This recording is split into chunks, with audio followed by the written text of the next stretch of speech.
त्या संत श्रेष्ठ मीराबाई महाराजांच्या महालामध्ये रोज एक बाई टॉयलेट बाथरूम स्वच्छ करायचं काम करायची. रोज रोज जावं तिनं. नियमित जाण्याचा प्रवास तिचा चालू. एक दिवस तिचा मुलगा म्हटला, आई मी सुद्धा मीराबाई महाराजांचा महाल बघायला येणार. कशाला रे? मला महाल बघायचा आहे. बरं बाबा चल. आणलं त्याला. मीराबाईंचं दर्शन घेतलं त्या पोरानं. ओळख करून दिली. मीराबाई हा माझा मुलगा आहे, याला महाल बघायचा. बसू द्या त्याला, बसवा. बघ बाबा महाल कुठं फिरायचंय, फिर तुला. तो बसला, फिरला. तेवढ्यात काही वेळात मीराबाई महाराजांनी घुंगरा आणले आणि पायात बांधले. पग घुंगरू बांध मीरा नाची. रे मीराबाई नाचायला लागली. देव बहा विसरून नाचत होत्या. या पोरानं त्या मीराबाईंकडे पाहिलं आणि याचा मन प्रवास करायला लागला. मनानं केलेला प्रवास जरा विरुद्ध दिशेला गेला. दुसऱ्या दिवशी आईला म्हटलं, आई मी पुन्हा येईन. चल बाबा आता तुला काय. आणलं त्याला दाखवलं. तिसऱ्या दिवशी म्हटलं मला परत तिथं यायचंच आहे. अरे पण काय तुला तिथं? म्हटलं मला महाल आवडतो. चौथ्या दिवशी म्हटलं मला तिथलं वातावरण आवडतं. पाचव्या दिवशी म्हटलं मला ते त्यांचं नृत्य बघायला आवडतं. 15 दिवस गेला. 16व्या दिवशी आईचा हात पोरानं धरला आणि आईला म्हटलं, आई माझी एक इच्छा आहे. काय रे पोरा? मला लग्न करावं वाटतंय. अरे मग चांगलं आहे, वयात आल्यावर माणसानं लग्न केलंच पाहिजे.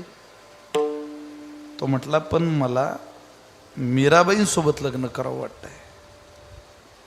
तिनं तोंडावर हात ठेवला. का राजा भोज, कुठं ती मीराबाई वेड्या आणि कुठं तू? बरं झालं तू हे मला सांगितलं बापा अगोदर, नाही तर वांग्याचं भरीत झालंच तू ते जळगावचं. अरे अक्कल आहे तुला काही? टॉयलेट बाथरूम स्वच्छ करणारी बाई मी, तिचा तो मुलगा, आणि राजकन्या मीराबाई बरोबर लग्नाचा विचार करतो. तुझ्या जिभेला काही हाड आहे का पोरा? तो म्हटला, आई मला तिच्याशीच लग्न करायचंय, आणि जर माझं लग्न झालं नाही मी जीव देऊन टाकील, माझा मरून जाईल मी. ना इलाज झाला. तू म्हणून तर बघ एकदा माझ्या करता तिला. तूच सारखं नाही नाही नाही नाही म्हणते, तू माझ्या करता तिला म्हण. आई गेली. मीराबाईन पुढे हात जोडले. आई काय हो, परवापर्यंत आमचा मुलगा नव्हता का येत होता, त्याला जरा लग्न करावं वाटतंय. चांगलंय, पण तुमच्या सोबत करावं वाटतंय. मीराबाई म्हटलं मग तर आणखीच चांगलंय, कारण लग्न चांगल्या सोबतच केलं पाहिजे. घेऊन या त्याला. आई पडतच गेली आणि सांगितलं, सोन्या तुझं काम झालं. सोनू म्हटलं, आई खरंच? आई म्हणे, सोनू तुझा माझ्यावर भरोसा नाही का रे? अरे खरंच झालं तुझं काम. समृद्धी महामार्गालाच लागलं जणू पोरगण, पडतच त्या महालात आला. लग्न करायचंय का रे तुला? म्हटलं तयार आहे मी तुझ्यासोबत लग्न करायला, पण माझी एक अट आहे. काय? कुरळे कुरळे केस आहे, मेघश्याम वर्ण आहे, हिऱ्यासारखे दात आहे, सफरचंदासारखे गाल आहे, सरळ नासिका आहे, पाणीदार डोळे, कोटी सूर्याचं तेज या भगवान श्रीकृष्णाच्या चेहऱ्यावर झळकतंय. भगवान परमात्म्याच्या मूर्ती पुढं 7 दिवस बस आणि एवढंच मन. काय मन? श्रीकृष्ण गोविंद हरे मुरारी, हे नाथ नारायण वासुदेव. श्रीकृष्ण गोविंद हरे मुरारी, हे नाथ नारायण वासुदेव. 7 दिवस श्रीकृष्ण गोविंद हरे मुरारी या जपाचा जय घोष करत राहा. पण ऐक, याच्याकडे बघत असताना तू जर दुसरं काही पाहिलं, या ज्ञानचक्षुने क्षणभर तुझ्या मनानं प्रवास केला, मी राजकन्या मुडकं तोडून टाकील तुझं. आणि तो म्हटला जर मी 7 दिवस तुम्ही सांगितल्याप्रमाणे यशस्वी प्रवास केला तर मग काय.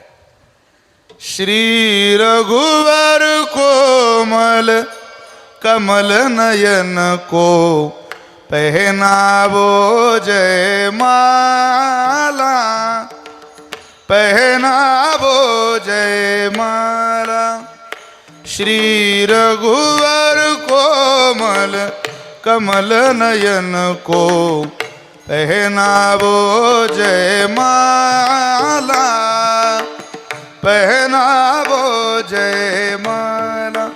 मी 7 दिवसाने तुझ्याशी लग्न करेन. तो पोरगा म्हटला मी तयार आहे. बसला. 2 दिवस झाले नाही वाटू मन. 4 दिवस झाले पाय विठोबाचे चित्ती नाही वाटू मन. 6 दिवस झाले नाही वाटू मन पाय विठोबाचे चित्ती. 7 दिवस झाल्यानंतर त्या मीराबाई त्या पोराच्या पुढे गेल्या, हातात माळ घेतली आणि त्याला सांगितलं हे तू घे, मी तुला घालते तू मला घाल, मी लग्न करते तुझ्याशी. तो मुलगा म्हटला आई लग्न? अहो कोणतं लग्न? अरे तुला नव्हतं का करायचं माझ्या बरोबर?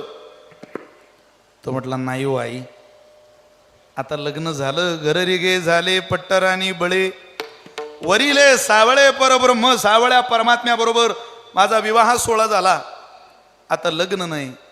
तीच वर मला गळ्यात घालायची हातात घेतली आणि 7 दिवसा अगोदर जे डोळे ज्या स्त्रीला बायको या नजरेनं बघत होते तेच डोळे 7 दिवस मनाचा प्रवास थांबवला आणि ज्ञानचक्षुचा अंतकरण वृत्तीचा प्रवास केला तर 7 दिवसानं बायको या नजरेनं पाहणारे डोळे त्या स्त्रीला आई या नजरेने बघतात. हा मनाचा प्रवास थांबवण्याचा परिणाम आहे.